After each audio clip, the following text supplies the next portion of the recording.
I saw so many unbelievable testimonials of people that had great success with the carnivore diet. So I decided to do the lion diet, which is specifically just beef and salt. So I eat grass-fed beef. I eat the best quality grass-fed beef too, because most grass-fed beef isn't really 100% grass-fed and finished. In order to claim grass-fed, you only have to feed your cattle grass 60% of the time. So I make sure and get incredibly sourced grass-fed, and you can taste the difference. It's really, really, really rich, and really the fat is very yellow to it. That's one way you can tell, and you can just taste the difference. And so I eat grass-fed beef and salt, and I make sure and I include liver. I get the ground beef that already has the liver and beef heart mixed into it, so I don't have to cook liver. I tried cooking beef liver and it wasn't very good to me. I didn't probably cook it right, but it's kind of tough, and so I just figure just put it in the, just have it in the ground beef, and that's an easy way to get it in.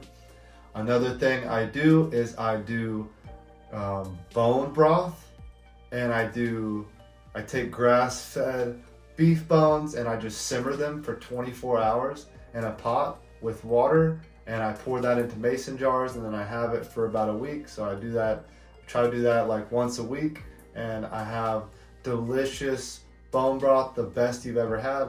The store-bought doesn't compare, and in order to meet my diet requirements, which is strictly just beef and salt, it was the only way to do it. I looked at stores I even looked for like the frozen, like high quality beef broth, the jarred, like all of the most expensive bone broth. I looked at all of the health stores, Sprouts, Natural Grocers, Whole Foods, all those places, and none of them have just plain beef broth with salt, or bone broth rather with salt. Like none of them. Like they don't, it's just not even created. I don't think, I've never seen it.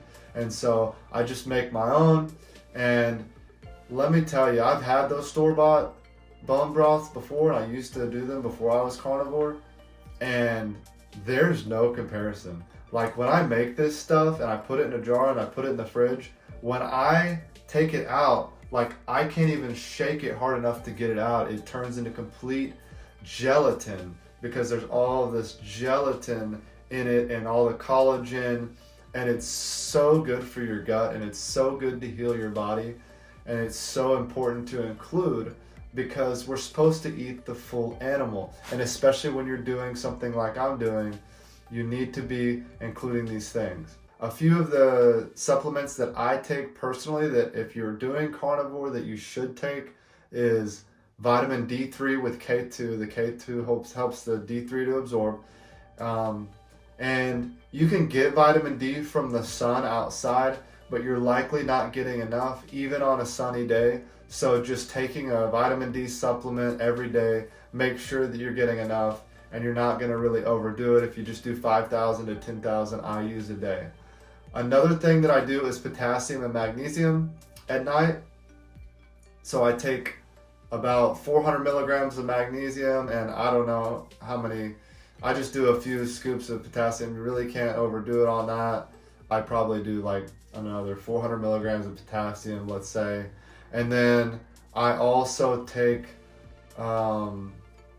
let's see, yeah, those are really the main supplements that you would need to take on the carnivore diet. Some people say maybe you should take omega-3s, but if you're getting plenty of the really good high quality grass-fed ground beef, I think you're getting enough omega-3s. And the other thing is iodine. So you're likely not getting enough iodine on the carnivore diet, so I am taking iodine as well.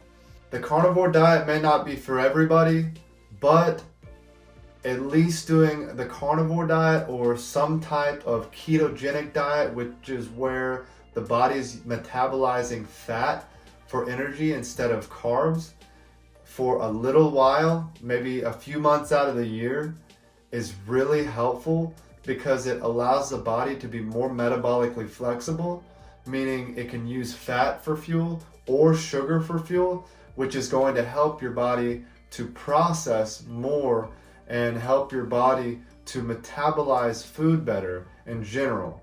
And so doing even the carnivore, the ketogenic diet, even if you do it for say 6 months, 3 months, just to heal, just to give your body a break, and just to put your body in that metabolic proposition where you're using the fat for fuel, is going to be super good for your overall metabolism.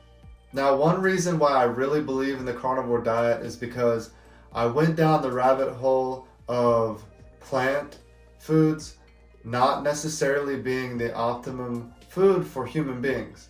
Although they do have nutritional value to them, they also have plant chemicals that are trying to get us to not eat them. They have phytochemicals like lectins and phytic acid, which disrupts the enzymes in the digestive system.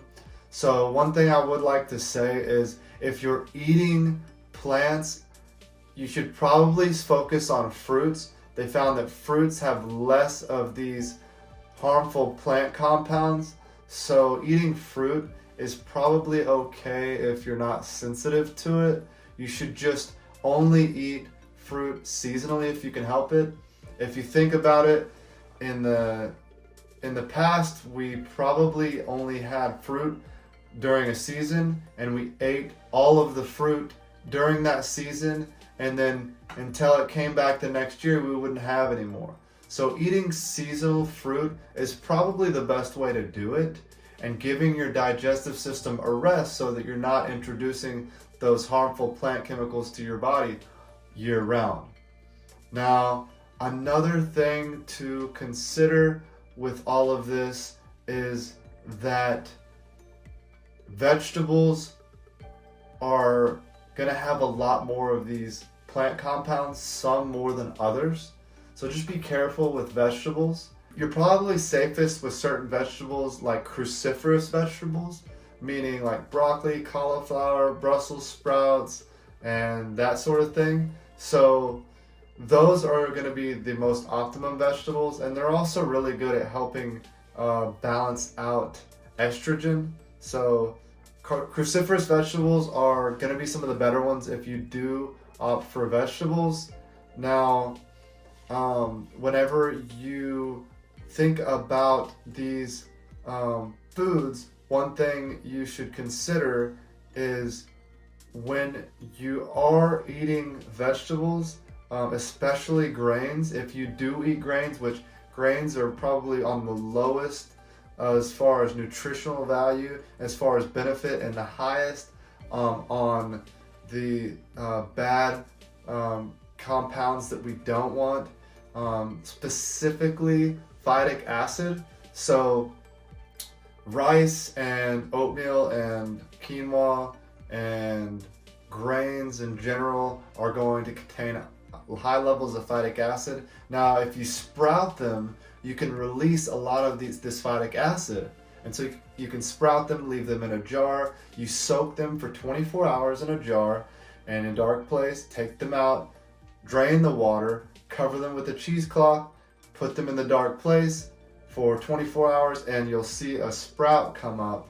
And if the sprout is about the length of the grain, that's when they're ready to go ahead and cook or boil, however you decide to make it, and that will release a lot of the phytic acid. Even then, or if not, if you're having rice or if you're having some sort of grain, you should opt to eat it after your protein. Again, phytic acid disrupts the enzymes that allow you to digest protein. So if you're